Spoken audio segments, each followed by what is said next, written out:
Hello and welcome to the Total Soccer Show.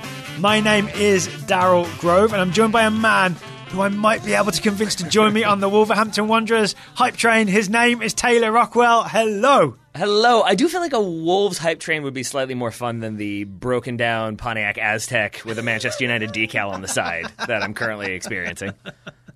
It would be funded by China, the Wolves hype train, and staffed by Portuguese train drivers. That's how trains go, right? Engineers? Engineers, that's the word. Yeah. Engineers. Conductors, if you want to do that one too. Conductors. Yeah. Lots to talk about on today's show. And you have a small engine room that people are like frantically shoveling coal into really, really hard, working really, really hard. Yeah, that makes sense. Yeah. Lots to talk about on today's show. We've got Stu Holden coming up later to talk MLS Cup and Champions League and all kinds of things, including Real Mallorca. Do you know why? No, I have no idea. You'll find out later when you listen to the show. Is it because they're fancy? It is like because they're fancy. So Real Mallorca are owned by the owner of the Phoenix Suns, and Steve Nash and Carl Martino and Stu Holden are all in the ownership group as well. All right. Yeah, how about that? When are we going to start an ownership group for a team? Let's do that. Soon? Yeah. Soon. Let's read a few more ads before we buy a team. I suppose. We're also going to be talking Premier League. We'll talk Wolves, Chelsea, and Man United, Arsenal, and the very, very strange US Soccer Foundation versus US Soccer news. What's confusing about that? Exactly. Appeared in the Sports Illustrated story that Grant Wall wrote this morning. But first, do you mind if we start at Molineux? I do not. So it's been a terrible few weeks for Wolves, including losing to Huddersfield. They somehow beat Chelsea 2-1 at Molineux. They did. And by somehow, I mean Chelsea fielded a lot of reserve players. I mean, it's that, but it can still be the case that it's a Chelsea team who are playing the system that they know how to play. Yeah. And Mauricio Sarri seems to have gotten a response from that team. But without Jorginho and without Olivier Giroud. Well, yeah, there's that. I do think it's interesting, though. It is indicative of their run of form that I think I said a few weeks ago, I was telling that my buddy Matt, who's a Chelsea fan, just keeps texting me like 105 points. Then it slowly adjusted to 103 points. Haven't gotten as many texts from him lately. So it's been a significant downturn for Chelsea. Is this how many points they'll get in the Europa League next season? Yes, I believe that's correct. So Chelsea did take the lead with, I don't know, is it listed as a Ruben Loftus-Cheek goal or a Connor Cody own goal? It is a Ruben Loftus-Cheek goal. Because it was on target, but then Connor Cody headed it past Rui Patricio. I mean, it's a great header. It's a very well-taken header. It's nicely disguised. It's a good redirect. Rui Patricio had no chance. Oh, this was, as a Wolves fan, this was my concern at the start of the season, that Connor Cody was having a few of these moments where he was technically getting in the way of shots, but not in a helpful way.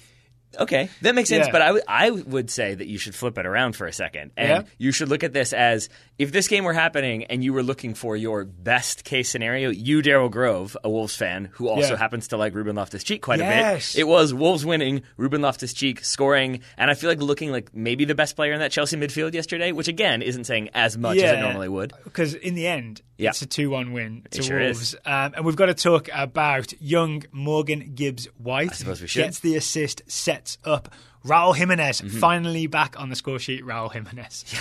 A man who I believe you were theoretically trading to different people throughout the weeks. Yeah, I was shopping him around. You were talking to our friend who's a Huddersfield fan. Hello, Pav. Yeah. And I think even he was like, no, we're good. We're good. Yeah, Jimenez did not have a good game against Huddersfield. He had a smart moment against Huddersfield where there was he injured a Huddersfield defender. That's where goals come from. Who was behind the play. And therefore, the offside line was really deep, and no one realised. So Jimenez went and stood next to the player he'd injured, then received a through ball, and one-on-one with the keeper, he tried to square it and just gave the ball away. Yeah, I don't think that was well regarded by their opposition either. No, I mean, Huddersfield didn't like the first part, and Wolves fans didn't like the second part. Not so much. But it's a really good example to me of how Jimenez is this bright, lively, quick-thinking player who just sometimes has these odd moments where you sort of think, oh, he doesn't quite have that killer instinct. That makes sense. But then he kills Kepa. Well, my question then is like, but do you think it's one of those? It's similar to my criticism of Marco Reus for Dortmund a few weeks ago, where it's like, do you think it's the case that maybe when he has too much time and has the opportunity to think, like, what am I going to do? I hope I don't mess this up.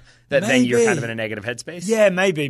Because this chance against Chelsea is sort of it's played ahead of him by Morgan Gibbs-White, and the angle's closing quickly. So he kind of, when Jimenez shoots, he really has to shoot at that moment, right? Otherwise, he's going to have to think about squaring it back or crossing or just kicking it into the side netting. And then like Kepa keeper probably should have done a little bit better with this one, because it is sort of in his direction. He does almost get like an elbow to it, I think, or he like kind of gets an arm to it. But I would say watching it again that I think it's, first of all, how quickly Raul Jimenez takes this and the angle he takes it. I think it's more of a surprise because I think Chelsea and Kepa are expecting, Kepa the keeper, are expecting maybe that to be cut back or maybe a touch to be taken. So I think he surprises with that shot. And then it's hit well, it's hit low, it skips a little bit because the field has been watered. I think it's a really well-taken shot at a time when Wolves definitely needed a well-taken shot. Definitely. Can we talk about Morgan Gibbs-White in the build-up? So English teenager, he was part of the U17 World Cup winners last year. He's been slowly easing his way into the Wolves team. I think this was his first start of the season. It's not a bad way to repay Nuno for his faith. It was not. Can I tell you what I don't like about him? Yeah, go for it. Anytime I see a teenager do very good things in the Premier League, it's a good reminder of like the other teenagers that I'm like, he's doing great in the 3 Bundesliga. Like it's just a quick reminder of like, oh yeah, we got some distance to cover. Yeah, Gibbs-White. So maybe he's like one of those Sancho type players. Yeah, he's in there. Cesc Fabregas was taken by surprise, I think, in terms of strength, right? Absolutely. It definitely seemed like Fabregas was like, all right, teenager, you're on the dribble. I'm going to step across you and take this ball. Yep. And Gibbs-White sort of just leaned back into him, and it was Gibbs-White that came away with the ball. Yeah, and I don't know if it's because Fabregas wasn't expecting that sort of a resilient like counter challenge, or if he doesn't want to risk like fouling because Gibbs-White is a little bit smaller. But either way, you're right that he just gets low, Gibbs-White does, and maybe reduces that center of gravity and just kind of rides the challenge, and then not just rides it, but still has the wherewithal and the ability to play a really well-weighted pass. I think it's like underneath the leg of Christensen, the center back who's turned, or that would be like taking away some because then that makes it sound almost lucky, whereas he picks his spot by inches and threads that needle. Yeah, and especially having Christensen running backwards makes it that much harder for him, right? Mm-hmm. I also heard that Gibbs-White whispered to Fabregas, the real Jorginho would have tackled me. That is also a good way to get in the opponent's head, and I like it. And you should do those things. That part's not true, Chelsea. Yeah, you never know. You never know. True. And then there's more outmuscling on Wolves' winner. God, I love the idea of him saying, like, good try, fake Jorginho. Fake Jorginho. Jorginho. Yeah. Oh, well done. Well done. So Daryl's back. The puns are back. The winning goal is just a few minutes later. It's Diogo Jota at the far post. But it starts with João Moutinho essentially just stepping across Willian, right? In a way that on first play looks like a foul. And I was really trying not to be biased and to watch it more and more times. I'm now convinced it's not a foul. No, it's definitely not a foul. I mean, Willian thought it was. He kept saying, hey, to the referee long after the whistle had gone for the goal. Yeah, Willian has incentive to think it's a foul. And I think it's probably going to hear about that as well. Because... But I'm trying to back away from this because I know I have incentive to think it's not fair. a foul. And it's to Daryl's credit, he really was like, I think that might have been a foul. Like, I think he's got an argument. And we watched it again. And we're just like, no. This is just, Willian is trying to dribble out. I think he's trying to alleviate pressure by, instead of looking long or just clearing the ball, he is trying to kind of dribble into the channel so then he can maybe find some space. And I think he takes a touch across João Moutinho. Not necessarily like directly across, but he plays it like if Willian is on the left side of João Moutinho, he plays the ball to João Moutinho's like diagonally right. And the idea I think is that he's going to try to round the corner. João Moutinho, I think, usually would probably end up clipping him, or there'd be some contact. Willian goes down, and maybe he gets the foul. If he doesn't, then he's past João Moutinho, kept the ball, and Chelsea now have a chance to counterattack. Yeah. And I think it's just that João Moutinho does a really good job of staying with him and sort of shielding him a little bit. He gives him a little bit of a hip bump, but that's hip to hip, shoulder to shoulder. And then it is sort of because Willian has hit the ball away and hit it more so into the path of, or the area of João Moutinho. So that's why it's not obstruction. It's no longer obstruction, and it's no longer like, he's trying to dribble and João Moutinho is just trying to play his body. It's like he's kind of lost the ball and is now trying to body back, and he just kind of lost that challenge. But I think part of Willian's protests, if I were to like maybe put my own spin on it, would be to say that I think he was anticipating more of a foul, and so kind of was like, that's got to be a foul. And then and I think kind of realized like, maybe I wasn't fouled. I'm going to protest even harder. He's a wily old pro, João Moutinho. So Wolves hold on. There really was a rearguard action for the last 20 minutes or so. I was supposed to be doing some work, and I was like enthralled by this game, so I ended up... We had lots of tweets asking how you were doing. Yeah, I was doing not great, but until the final whistle. It's telling to me that you, the Wolves fan, keeps getting those because you all are hanging in there. Whereas the tweets I get about Manchester United are just sort of like, are you dead yet? You still alive over there, buddy? They're just sadness tweets. As dead as the optimism surrounding Jose Mourinho, right? Oh, that died a long time ago. So here, I've got it's given me a theory of Wolves. This after watching them lose to Cardiff most recently, then lose to Huddersfield.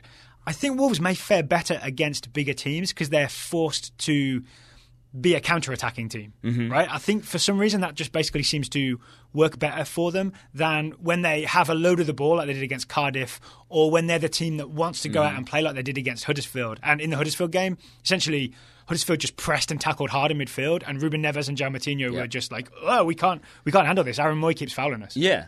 Keeps tackling us. I mean, I think that makes sense to me. I also think it makes sense from the standpoint of if you're Chelsea, if you're one of the bigger teams, this is the time of the season when there's lots of games. There's Champions League, there's Europa League, there's FA Cup if you're still in it, League Cup. The Christmas schedule is crazy in England. And Sarri's resting players essentially looking ahead. It's that, but I think there's also a chance that maybe if you're playing, say you play a game on Sunday and then you're playing Wolves that Saturday, you've got a full week to kind of prepare and game plan and think about what they might do. If you've got fixtures coming thick and fast, I think you end up, if you're Chelsea, for example, you just kind of play your system. You obviously still scout and prepare somewhat, but I think, you rotate players. You're maybe not quite as prepared as you would be, as, say, maybe Huddersfield would be because they don't have quite as many games. Yeah. They can game plan a little bit more. Maybe Chelsea don't do that as much, and I think that probably factors into it as well.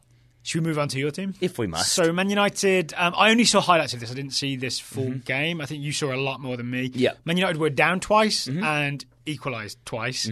I know there's the David De Gea fluff, I guess, and the ball going over the line. And I also know that Mourinho started without Paul Pogba, who he had recently... Is it officially reported that he referred to Paul Pogba? It is reported that way. It still as hasn't a virus. been confirmed one way or the other. But referred to him as a virus, and also benched Romelu Lukaku at least to start the game. Yeah. Yeah, I mean, and started a back line of like Matteo Darmian and Diogo Dalot and Eric Bailly, and there was one more centre back. Oh, Marcos Rojo. So like two of those. He was very involved, right? Yeah, but two of those he has said like you can go. I think they were going to sell them in the last window. I think it was definitely Barry Glendenning of The Guardian called it the "Please fire me" starting 11, which is about what it looked like heading in. But that's the thing. I forgot how funny Barry Glendenning. He has his moments. Yeah. But I would say this: like this is the frustrating thing about Mourinho, or one of the many frustrating things. Like you said, the optimism around Mourinho is dead. Yeah. And I agreed with you at first, but I would even amend it to like it's not dead. He just like keeps it in this tiny little cage deprived of daylight, and then occasionally will like let it out to show everybody like it's still here, and then he closes it really fast and hides it away. Because there were moments. Does he open it up just after Arsenal score? Yeah, pretty much. Yeah. It's like because there were moments in this game exactly where like I wouldn't even say United like they had moments where they were on the front foot and being very attacking, but at least in the final 20 or 30 minutes, it definitely felt like, ooh, this is Arsenal's game to win, which is not a usual thing for Arsenal heading to Old Trafford. And so we're post-Wenger now. I mean, that's true. I mean, I would say, though, like it is still a little bit of a place that they're not used to winning. 6 games since Jose Mourinho took over, Arsenal's record now is 1 win, 2 draws, 3 losses, and they have not won there in the Premier League since 2006. So you're right, Wenger's gone, Ferguson's gone, but it's still like... I would phrase it as Emery is unbeaten at Old Trafford. That's what you should do.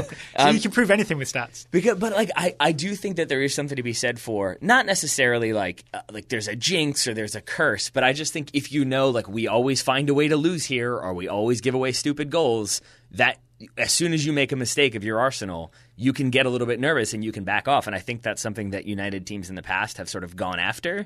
And so it was telling to me that in this game, Arsenal still made mistakes. Manchester United still capitalized upon them.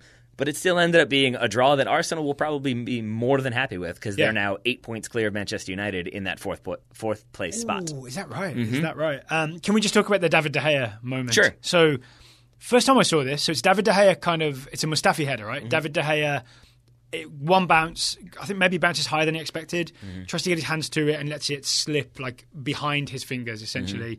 Then it looks like Ander Herrera has cleared it off the line, right? And every angle I saw this from, looked like Ander Herrera cleared this off the line and all was good.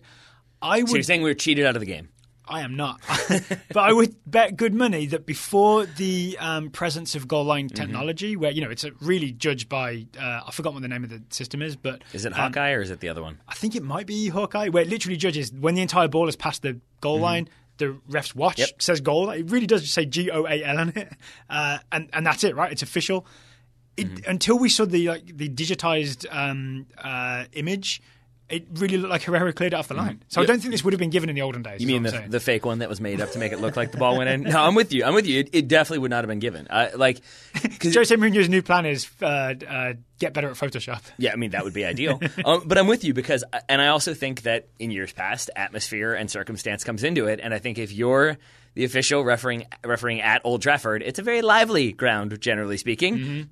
somewhat, generally speaking. And I think that, there's no way you're not going to it's a bold call, you're going to give that as a goal for Arsenal in that moment. And I think it's just would have been too hard to judge with the human eye because like Herrera's stance and the way he hits it makes it look as if it hasn't gone over the line. Yeah, 100%. And then there's a weird thing as well for me where like I do think – I'm not saying professional referees do this, but I always wonder if there's a thing of like a goalkeeper like David De Gea, who many people would consider to be one of, if not the best goalkeepers in the world, when he makes a mistake like that, because you have that idea in your head, it sort of is like, oh, he almost let in a goal. He didn't do that, though. Versus like if it's a less accomplished goalkeeper, you might think like, oh, yeah, he definitely dropped that in the goal. I'm giving that one as a goal. So I think all it is to say. Are you suggesting referee that way? No, I think in the past when you don't have that technology to help you, I think like if you're Rob Green and it looks like he's dropped into the goal, you're like, well, he does have priors. Versus like David De Gea used to do that, I guess. But like, I think reputation and circumstance definitely maybe used to factor into it. Certainly more so than it does now, where you just have the technology that says,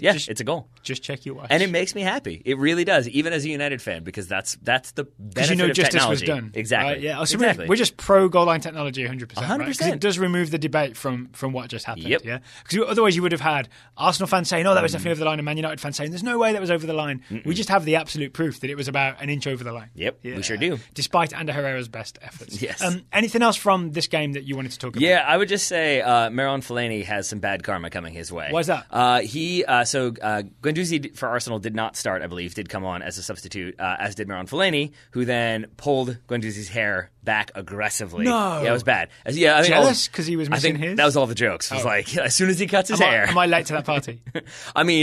It doesn't stop Twitter, so it shouldn't stop you. But I would say the reason why I say he's got bad karma coming is because I believe I'm correct in saying that this is the official ruling, that because a free kick was given for the incident, even though no card was given, I don't think the referee saw that, but he ruled it a foul, and because he ruled it a foul, you can't take retrospective action. So I don't think he'll be facing a ban, even though I think when it happened to him, when his hair was pulled like in 2013 or 14, it resulted in a 3-match suspension. I see. So because the referee has already ruled free kick, no card, there can't be any extra action on Fellaini. So when's the bad karma coming then? As soon as he grows his hair back. In some other it's film. going to be like a Sweet D in the roller coaster situation. He's going to get the hair caught in there. It's going to be a problem. So don't go on any roller coasters, Fellaini, even though you're very much clearing the you must be this tall to ride. In fact, he might be the opposite. He might be like too tall for some rides.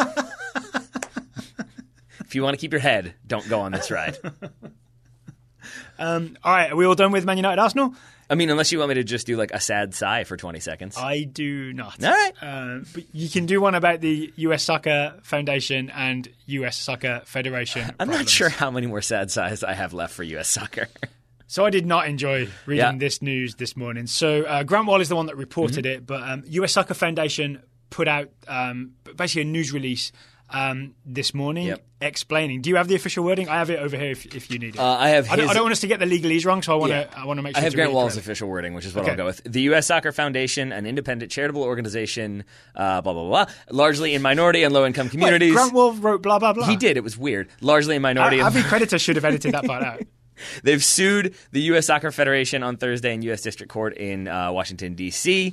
The lawsuit, the foundation said it is seeking a declaratory judgment that the foundation owns the name U.S. Soccer Foundation and related trademarks. So the background to this is U.S. Soccer Foundation is basically a charitable foundation that is dedicated to making it free for kids to play soccer, to building pitches in America, to getting gear to kids that can't afford it. And I think like one of the telling things that they threw in there, or that I think it was their Ed Foster Simeon, the president of U.S. Soccer Foundation, said like when we're talking about like financing programs and helping kids, we're talking about kids who I think he said 90% of the people kids we're dealing with are on either like free lunch or like subsidized lunch programs. Right. So that's who we're talking about, not pay to play, none of those things. Yeah, it's kids who need the services. And on the board of the U.S. Soccer Foundation is a lot of the same people from the board of U.S. Soccer, right? I saw Sunil Gulati, Carlos Cordero listed as being on the board of both organizations. U.S. Soccer has in the past funded, given money to the U.S. Soccer Foundation, even though it's a separate organization. And from what I understand from the U.S. Soccer Foundation release, there was a meeting in August where U.S. Soccer basically said, we're severing the relationship and we're coming after your trademarks because we think it's too confusing to be called U.S. Soccer Foundation and U.S. Soccer Federation. Yeah. So this is the US Soccer Foundation almost trying to get a preemptive judgment to say, no, there is no trademark confusion. Yeah. We own the thing we've been using for 25 years is still good. You can't take it. Exactly. Yeah, because I think the thing the president and CEO, Ed Foster-Simeon, said was that they demanded the foundation abandon the name and logos. Yeah. And I think that was sort of you need to do this or else. Mm-hmm. And so the foundation is basically preempting the or else by filing their own suit. Yes, that's what it. I mean, there's no official word on that, but that seems the most obvious deduction. Mm-hmm. Sherlock Holmes style. I think so. Yeah. So if you're removing extraneous information to get to the heart of the issue. So this looks bad for US Soccer. Yeah. Like, they might have good reasons for this. Mm-hmm. It might be that US Soccer is going to start its own foundation-style thing, and it's going to be better funded and better run than the US Soccer Foundation. But once again, as we talked about with the Greg Berhalter hiring process, US Soccer have not done a good job of communicating what's going on in this story. In the Grant Moore story, there is, when US Soccer responds to the request for comment, I'll publish it here. Well, put it this way. Like, how often do we see U.S. Soccer beaten to the punch in announcing competitive games or like friendlies? They're beaten to the punch in announcing a lawsuit. Like, that's what's just happened here is instead of taking control of the message and being able to say, look, this is what's happening. And it very well may be that could be good reasons, right? Yeah, that like to get the 2026 World Cup, they were obligated to have their own like within in-office charitable wing that they have to have, and it has to raise this much money. And maybe it has to be $200 million to grassroots organizations. Yeah. I'm not saying that's the case. I doubt it is. But I'm saying that like there could be good reasons. But if you aren't telling people what's going on and you're sort of relying on another organization to carry your water when you say, here's what we're demanding of you, like that's not realistic in my mind, and it's certainly not the way you want to operate if you're trying to, engender goodwill in the U.S. soccer community. And especially when the whole like not having to pay to play thing and like basically low income people being able to play soccer, that's one of the things that looks bad for U.S. soccer, right? Is that they're seemingly attempting to hurt the organization that's trying to help people play soccer with low income. Yep. I mean, and it's telling again that like Grant Wahl, as you said, broke the story, and in the body of the article, at least at time of recording or just before we started recording, it still had a line in there of like, we will insert U.S. Soccer's comment when we receive it, and they still haven't received it. And that would be an opportunity for them to say, look, this is why we're doing it. This is the issue. This is why the relationship doesn't work. There are probably, at least in U.S. Soccer's mind, justifications for it. But until we hear them, it just sounds sort of like they've made an arbitrary sort of rash decision and now are suffering the consequences. So we looked at the list of donors and people who've given to US Soccer Foundation over the past few years. US Soccer has been a regular contributor until 2018. So US Soccer it seems has not given any funds to the US Soccer Foundation in 2018. That I don't know if they've deliberately left them off the list as a bit of vengeance, or if it was really US Soccer were just like, hey, guess what? No more money. I mean, they included everybody else. I doubt it would be. In fact, I would venture to guess that as a 501c3 nonprofit charitable organization, you have to publish your list of donors. You have to make that clear. So I doubt they can just pull somebody off there. Yeah, there'd be all sorts of trouble. What they have done, I think, is if you go to their website, like you'll still see the relationship like logos for like MLS and Adidas. You do not see U.S. Soccer on there anymore. All right, so maybe we shouldn't speculate too much on exactly what's going on here, but I do think it's worth just getting the word out that this thing has happened so that people can track this story for themselves. I'm very interested in seeing what the U.S. Soccer Federation response is. As am I. Okay, still Stu Holden to come on today's show, but first, you feeling hungry, Taylor? Always. That's good because today's show is justice. For justice. Yeah, that's right. I can't get you justice, but I can get you a whole food protein bar. RXBAR is sponsoring today's show. I do love an RXBAR. That RXBAR has been my breakfast like the last 2 days because I'm back to coaching in the mornings and I still haven't adjusted my schedule. So I'm still keeping my late hours and then waking up and being like, oh, I do have half an hour to make breakfast, or I have 28 minutes more to sleep and 2 minutes to find an RX bar. So are these TSS supply RX bars? Because I haven't had access to them for a little while. Nor have I. It's a private stash. It's a private stash. Oh, okay. Which is to say the ones I like bought out of like the 7-Eleven box that happened to be there, because they're more widespread in stores, but it's still difficult to find them. And certainly when you need an RX bar, it might be better just to order them than to try to find them in various stores. Here's why we trust RXBAR. In 2013, they called BS, which I'm sure stands for Bernardo Silva, on protein bars. And this really resonates with me because I won't name the other brands, but I had tried various protein bars until I read what was in them. And then I stopped trying those protein bars. and a lot of like odd protein, basically. Like anything they could call protein was just jammed in there. RXBAR doesn't do it that way. RXBAR has its core ingredients, which are listed on the front. And then you can really taste the flavor, which can be like, chocolate and sea salt. You'll really taste it because there's only the core ingredients and then the flavor ingredients. Yeah, and the flavor None ingredients. of the weird ingredients like in the other bars. And flavor ingredients listed on the back, which I kind of enjoy because if you want to, because you've usually got like the egg whites, the dates, nuts, cashews, that type of stuff. So you can like get all that and you can be like, oh, that was cashew. But then there's this. And there's like, you can get the different flavor profiles. And I like it quite a bit for that reason. Oh, and if our listeners would like to try RXBAR for themselves, you can get 25% off your first order of the bestseller variety pack. To do that, visit rxbar.com/soccer and enter promo code soccer at checkout. This is valid in the US only and for a limited time. Unlucky Canadians. So thank you to RXBAR for sponsoring today's episode of the Total Soccer Show. And I would recommend coconut chocolate because I love an Almond Joy. This one's slightly healthier for you than that. So Daryl Grove, with that said, I think I'm going to walk out of the office now. You are welcome to do so, but you realize this interview with Stu Holden was pre-recorded, right? It's not going to happen right now. No, I'm going to leave for the duration of the interview. I'm going to come back to maybe record an advertisement because we got one more to go. And then I'm going to walk out again. All right, so here's my interview with BR Football and Fox's Stu Holden. I'll be back in 13 minutes. So we have Stu Holden, who I believe is in a car on the way to the airport. Is that correct, Stu? It is correct, yes. A couple days here in New York, just getting ready ahead of MLS Cup, and now beginning a 6-day road trip, MLS Cup, and then off to Barcelona, which doesn't suck. No, it's not bad at all. Not bad at all. We're going to talk about all of that. First question I want to ask: if you weren't appearing on a podcast during this car journey, what would you be doing instead? Are you a looking at Twitter kind of guy? Are you listening to music kind of guy? A talk to the driver kind of guy? Yeah, I'm more of a. I think I'd probably be refreshing Twitter and Instagram stories. For the next 30 minutes would have been probably because I've been bouncing around all morning, and that then becomes my release to just get away from everything. So where have you been bouncing around today? Is it doing media for MLS Cup and for next week? Yes, yeah. We've been a couple of days now just doing some stuff. We were at Greg Berhalter's press conference yesterday, which was interesting. I know you guys cover the national team a lot, and finally happy that the U.S. have a permanent manager that I think he's the right guy for the job. So it was nice to see him, and he looked pretty composed up there on stage and answered a lot of the questions. And I think Greg's just ready to get out on the field. That was the impression I got. Yeah, you got a question in as well, right? I'm sure I heard your voice in the press conference. Yeah, you did. Yeah. I'm very attentive there. No, I got to a point. He kept talking about his staff, and I was wondering who his staff's going to be because, Jurgen Klinsmann had an interesting mix. I wondered if he'd take his group from Columbus. I'm sure some of that's under negotiations, but he can't just announce it yet. Yeah, I'm sure Josh Wolf is talking to Columbus and talking to US Soccer, right? That would be my guess. Leverage, yes. Leverage.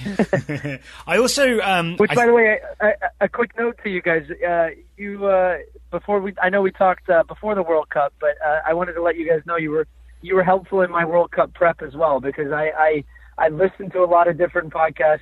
I know that you guys did a serious undertaking, as I did, watching teams, taking notes, and I always like bouncing my ideas and hearing other people's ideas as well. So I wanted to give you guys a shout and say that your group previews were a nice Cliff Notes. Thank you very much. I very much appreciate that. Can I assume you've been doing a similar amount of homework for MLS Cup, or do you already sort of know Atlanta and Portland so well that you don't need to? No, for MLS Cup, it's actually a lot less. It was almost for the World Cup as well. The longer I got into that tournament, the less work you realize you have to do. It's more you front load it, so you front load an MLS season. As teams change, and the more you see the teams, especially on national broadcast, the more familiar I am with them. Yeah, we've done 3 of Portland's playoff games. We've done a couple of Atlanta United's. I mean, as far as this game goes, I'm just going to watch back their game that they played back in August, but it was one where Portland played with a back five, Atlanta played with a back four, and this game's going to look nothing like that. So it's more so just going to be to skim through it and have some data points. But at this point, pretty much all of my prep's going to be done, and it's just talking to coaches and players now and getting some up to the date insight from them. So why do you say it's going to look nothing like that? Have both teams sort of changed their approach since that game? Yeah, so Portland played at that time. They were pretty flexible, but they played a back five and they played very defensively against Atlanta. And that was the Atlanta midseason that we saw, just free flowing, attacking, powerful, great transitions. Almiron, Martinez, and then over the last month we've seen this Atlanta United team and Tata Martino almost just revert back to more of a counterattack team and being harder to beat defensively, being more pragmatic. And I think that makes them even more dangerous just because they've now got another side to their game that they can mix it up and be hard to score against, as well as knowing that you have match winners at the other side. So that's why I think this game will look completely different, and that I actually think Portland for stretches will have possession and play a little bit more than they did the last time they were there. So I remember the first time we spoke to you, I think it was in the 2016 Copa America Centenario, and we were really excited because you were, I think, the first person to notice the quick change that Mexico had made under Juan Carlos Osorio against Uruguay. I don't know if you remember that happening. Yeah, against US. Yeah, the little tweaks he made. Yeah. So I'm wondering, I guess that you have a really good eye and you're looking for specific things like that when games start. So what will you be looking for in the first few minutes of this Atlanta v Portland game? Like, what will be the tactical tells that you'll be looking out for? And hopefully so that our listeners and your viewers can look out for as well. Yeah, I think for Portland, the one that I'm really looking for them is at what point do they set their line, their back line? Are they in a low block? Are they in a mid block? Are they allowing space in behind for Atlanta to try and play into, or do they want to sit back a little bit deeper and try and play on the counter, which they've been comfortable doing? Although in the last couple of weeks they've actually been playing more of a mid block and dominating teams through possession like they did against Kansas City. I just think you have to be a little bit more wary with a team like Atlanta with their speed. So I'm interested in Savarese's thoughts on that. I think he'll try to get in behind their fullback, so make use of the wide areas if Escobar is going forward, if Garza is going forward. And then for Atlanta, what's their ball circulation like? Are they, as far as them dictating the tempo, or would they be happy for Portland to have some possession and then try and hit them in those transition moments? And then what is their wide players like? Darlington Nagbe, I think, could be a really key guy in this game as far as a guy in a tight game that can just make something happen and can play between the lines and can break lines with his passing as well. I'll be looking as well for Escobar and Garza, assuming it's them. Do they get forward or not, right? Because if Savarese is thinking of getting in behind them, one way to not let that happen is to just not leave home for a little while. Yeah, exactly, yeah. And Escobar was so effective in the last series against the New York Red Bulls in the first leg specifically, and Garza's looked pretty sharp now. He's getting back into a rhythm after the injury. But yeah, their strength has really been in their wide areas as far as their delivery, and Gressel's been a victim of that. He's had to tuck inside a little bit more, but he's so good in reading plays and making smart runs. And this Atlanta United team is so complete, just from back to front. And that's why they go into this game as the favorites. I'm assuming you'll be doing colour commentary on this with John Strong. Have you guys commentated at Mercedes-Benz Arena or Stadium? Stadium, right? Have you commentated there before? Yeah, Stadium.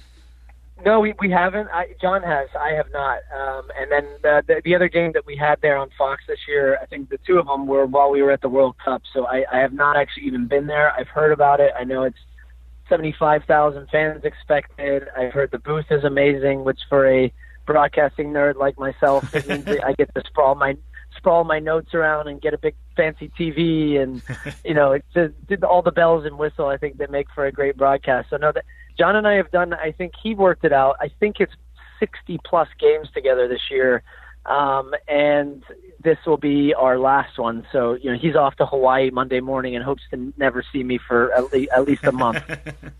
Well, you'll be in the booth with a different person next week for Barcelona versus Spurs. My understanding is you're going to the Camp Nou and you'll be commentating with your friend Steve Nash.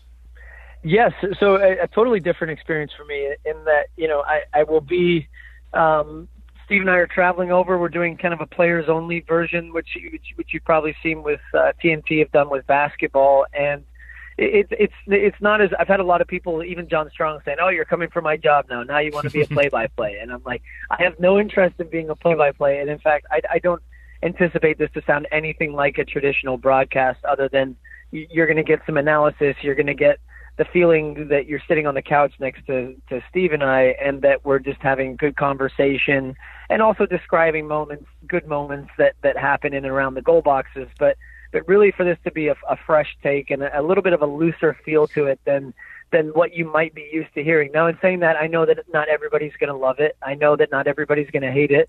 And we also are aware of that we're trying something, and it's part of what we've been doing at Turner with the Champions League and trying some different stuff, and some doesn't. And I think this is one that I hope people come out of it and they say at the end of it, okay, I like that, it was different, and I'd be open to hearing that again sometime.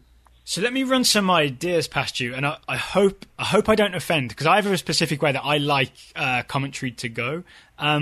You mentioned it would be like sitting on the couch, but I kind of am not a fan of when conversation drifts into things that have nothing to do with what's happening on the field.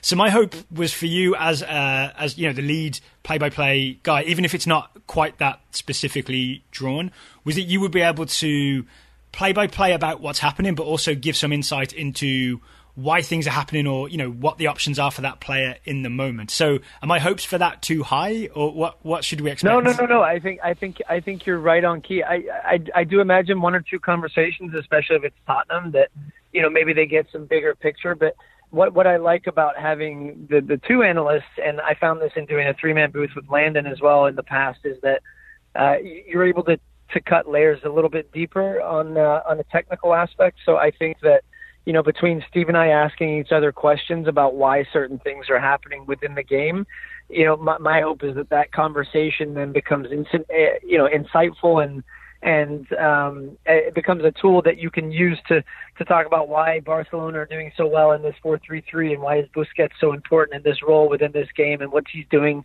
so well with his body and, the way that Valverde has this team versus Pochettino and his tactics. And that's the kind of stuff that geeks me out, and it sounds like that you seem interested in as well. Yeah, so the on the couch conversations won't be about, I don't know, pizza or haircuts.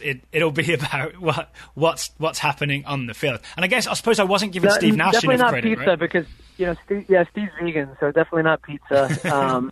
But I can't promise anything, to be honest, because I'm very forthcoming in the fact that I'm not 100% sure how this is going to go, and that's what kind of excites me about it, is that it's going to be something that I've never done before. And if there's a pizza talk, I'm going to go ahead and just apologize to you on air straight away. If you could mention people to subscribe to the Total Soccer Show when you do, I would take some pizza conversation in exchange for that. That'd be a fine trade-off. Hey, everybody, this is Taylor cutting back in. I walked back in the office. I heard you guys talking about pizza. So I was like, sure, let me in there. I'm back in for that conversation. It hasn't quite been 13 minutes. You're early. Well, I was just listening at the door. I left the office, which is what I said I would do. But then I just stood outside and waited. So why are you here? I'm here to discuss one of our other sponsors for the day. You just looked at your feet, so I think I know who it is.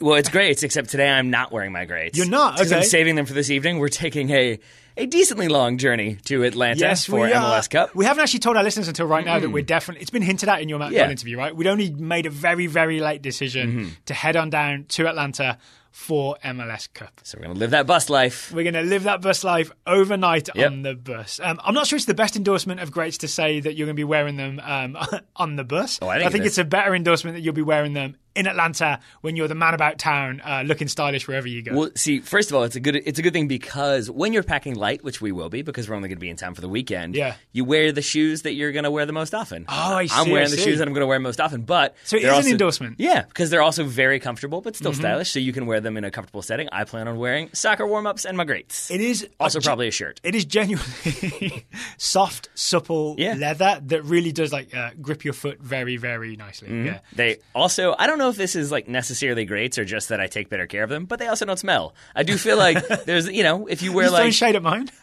No, I'm not at all. Never. But just to say that, like, Greats are the shoes that I wear most often, and yet they still smell like brand new leather, which is a strange thing. Again, maybe it's because I take better care of them, but it might also be because they're very high quality, nicely made Italian shoes designed in Brooklyn. I was told that you can also wear them with no socks. And I think it might be because leather does not absorb, basically foot sweat in the same way that synthetic materials do. Is that makes correct? sense. Does that sound right? It's science. It's got to be in there, right? Yeah. It certainly is science. It sounds academic. So Greats is Brooklyn's first sneaker company. The sneakers are made in Italy, where, I don't know if you know this, but they know how to make shoes in Italy. I had heard that. There's a long, long history there. So we'll be looking good as we stroll around Atlanta in our Greats. They're also the first. I'm going to have to wear mine too, right? So you don't outshine me. It's fine. Yeah. You can do what you got to do. But they're also the first sneaker company of the Total Soccer Show, I do believe. So, that's another good reason to like Greats. Another good reason to like them is that you can get your own pair at a discount. Or if you know the size, you can get someone else a pair for the holidays or that. At a discount. If you go to greats.com and you use the discount code TSS, that's TSS, 3 letters, for 15% off your first pair of Greats. So thank you to Greats for sponsoring today's episode. I'm walking back out of the office. Daryl, you can talk to Stu Holden again. It's really nice of him to wait on hold while we do this ad. I'm assuming from what I've seen on Turner channels, Steve Nash knows the game, right? I think Steve Nash is in that spell of people adjusting to him as a soccer guy because they all knew him as a basketball guy, right? So I guess one question I want to ask is, have you ever played soccer with Steve? I'm assuming you have. And is he any good? I play soccer with Steve twice a week. We play in a pickup league in Playa Vista. We call it the Playa Premier League. It involves anyone from myself, Steve Nash, Alessandro Del Piero, Landon Donovan, Eddie Lewis, Alexi Lawless. We get the MLS off-season crew, so the Benny Failhabers, Lee Wins, Dom Dwyers, Alex Morgan plays, Tobin Heath plays. I could go on and on. It's a pretty awesome and unique pickup game that we have in LA, and Steve more than holds his own. Okay. He's a very good player. He would be more of I think he thinks he could be a 10, but he would be more of a number 6, I think, with his mobility at his age now, which I give him grief for all the time. But he also played in my charity game that I did, the Kicking for Houston, which was kind of a mix of celebrities and soccer and people from different sports. And Steve looked pretty sharp out there. I think he had like a 94% passing succession. So a steady number 6. A steady 6, yeah, exactly. What will you guys be looking for in the Barcelona Spurs game? And just to set it up for people, obviously we're recording this when you're on your way to Atlanta. There's obviously Barca and Spurs will play this weekend, so injuries or whatever may happen. But assuming all is good, what are you expecting in this game? It's going to be interesting to see who Barcelona roll out because they've qualified top of the group. They've cruised through this group, actually, a group that was, we knew it was going to be difficult, especially for Inter and for Tottenham. Tottenham started terribly. They've really turned it around in the Champions League, that late winner against PSV, then a late winner against Inter Milan, and put themselves in this position now where they just have to better Inter because they have the tiebreaker as far as head-to-head. So if they matched each other's results, then Tottenham would go through. And so from Barcelona, do they play a strong team? Do they play some of these younger players that have been on the bench the last couple of games? Does Messi get a run around after having missed a couple Champions League games? I think Valverde will still want to play a strong-ish team, so maybe that's the half and half. And then for Tottenham, we haven't seen English teams typically go to the Camp Nou and do well. And not just English teams, I guess many teams from other countries as well that you could pick out that just get torn apart there. But, Pochettino is a very tactical mind. I like the way he coaches and sets his team up, and just very interested to see what his approach is, and can Tottenham finally not be Spursy, I think is, the biggest thing I'm looking at, because it's really important for them to make a run. They're doing well in the Premier League, although they lost to Arsenal at the weekend. But still, without having strengthened in the summer, this team still, when they're on their day, they are a very good team. Actually, Stu, if you'll indulge me and our listeners, we recently had a listener question, which we haven't answered on the show yet. Someone said they keep hearing the term Spursy, and they don't know what it means. So would you mind sort of quantifying or explaining the term Spursy? Yeah, I think you could also quantify the Red Bullsy. You could throw that in there now with MLS. It's a team that like for Tottenham that just gets your hopes up, and you think that they're going to go on and they're going to win this title, and they're in a position to it, and then they at the last part they just rip it away from you and throw it all away, and that's what's been quantifying them as Spursy, because it became that term of the nearlies and how close they were going to be, but they were that good team, but they could never get over the line. They couldn't win a trophy, and they've been that way for a number of years now, and in big moments have seemed to just fall by the wayside. They did it against Juventus in the Champions League last year, played a great first leg, and then the second leg threw it away. The title race with Leicester that they fell short at. It just continually feels like in big games, Tottenham continue to be Spursy, and it's something that Arsenal fans just love to revel in. Here's maybe a bit of an not inside baseball, inside soccer question. In this game, it's going to be important that Spurs, like you said, match Inter's result, right? If, like, say, Inter win and Spurs draw or lose, then Inter go through on points. How do you keep track of what's happening in that other game? Do you have what's the most efficient way for you to keep track without being distracted? We'll have a producer with us who will be on-site producing. Typically, I have my laptop open during games if it's in this type of scenario, and keep live score as my go-to. So live score up, and that keeps you pretty up to date with the scores in the other games. But if it's something like that, I'd make sure that my producer is in my ear telling me Inter Milan have gone one ahead against PSV.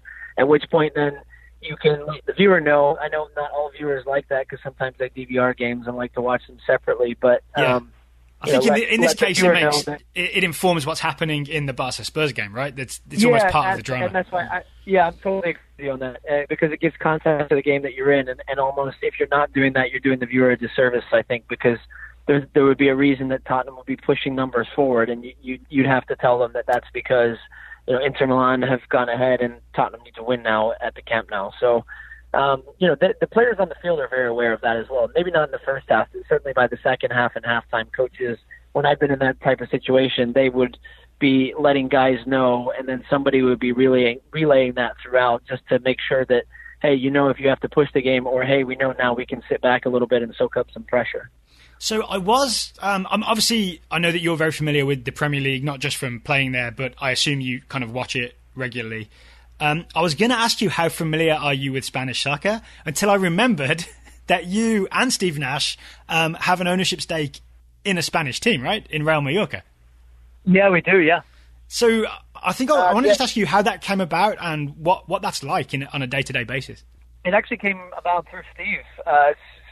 The ownership group, the majority partners are Robert Server and Andy Kohlberg, who are two owners of the Phoenix Suns. They called Steve, said, we're interested in buying a soccer team. We want to get into the market. Steve told me, he's an owner of the Whitecaps.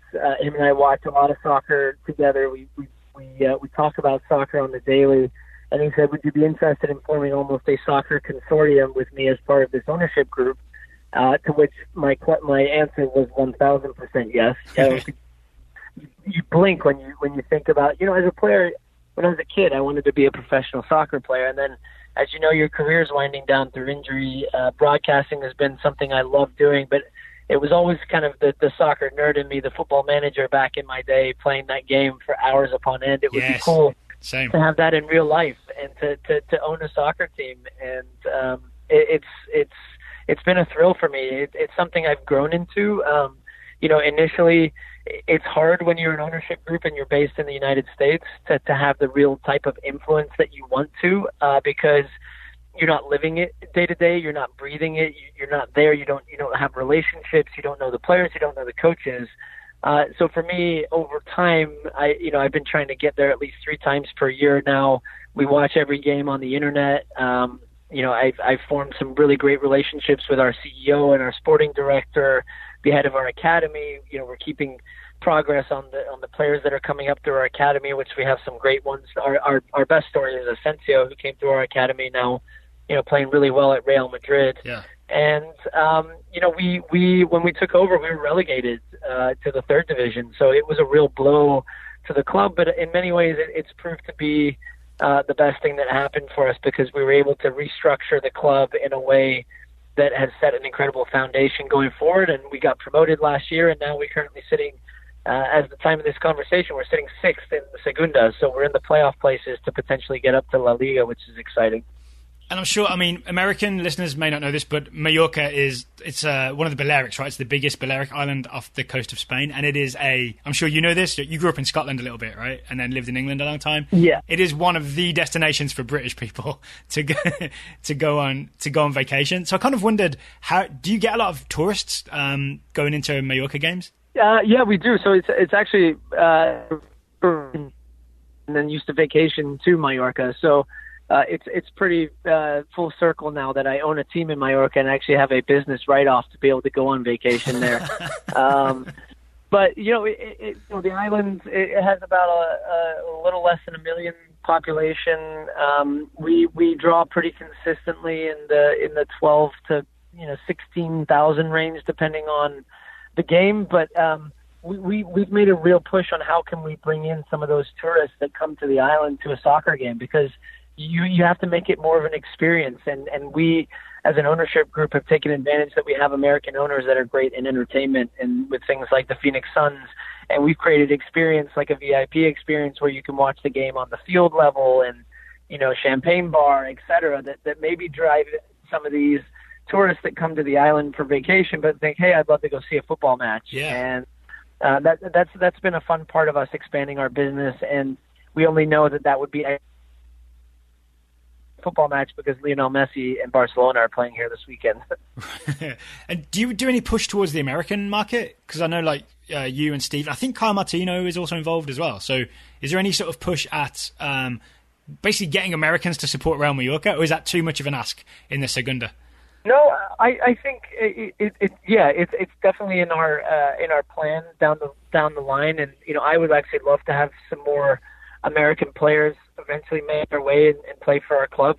There's restrictions on foreigners and financial fair play and all these things that you do as an ownership group, but I think it would be really fun, and I know Kyle and myself and Steve have all been very active on social media about promoting the fact that we're involved with this team, but it's hard when, like you said, in Segunda, you can't necessarily watch the games or have access to the games and get a feel for the club. Although now, as people are spreading, and Americans American soccer fans that vacation to Mallorca, they'll always buy jerseys and send them to me on Twitter and take pictures. And so that's been pretty cool to see that organically it's just starting to grow. And then it would be great at one point if we could build our brand big enough that we could do a tour of the U.S. and play some friendlies here in preseason.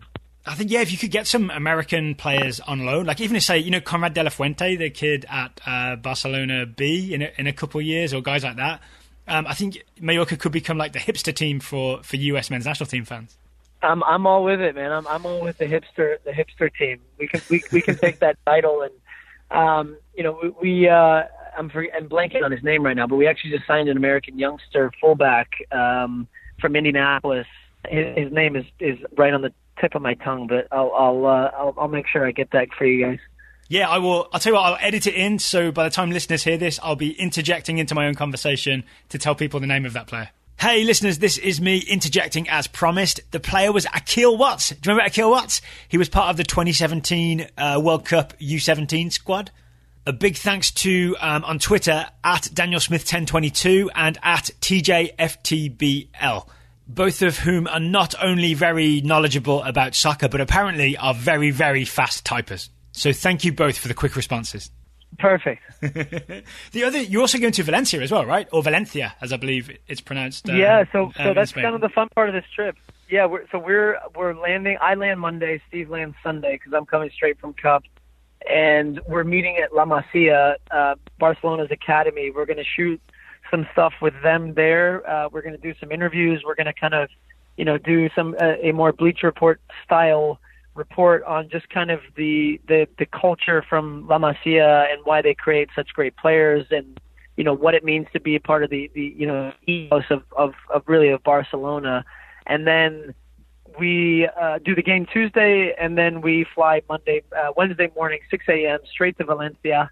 And then we will be there for Valencia, Manchester United, doing some pitch side stuff and, live talk back. And it really worked out nicely that both of those games were pretty close together and that we could get, full bang for our buck while we're over there. And you might see Jose Mourinho's last game. Yeah, exactly. Mourinho's last game, and I'll make sure that the water bottles are full right behind him. All right, Stu, I will let you get to scrolling through Twitter and Instagram as you approach the airport. I just want to say best of luck to you in Atlanta and in Barcelona and in Valencia.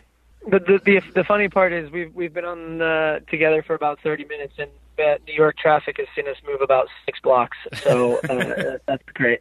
Thanks, man. I really appreciate it. We'll see you down in Atlanta. Yeah, thank you for taking the time, Stu.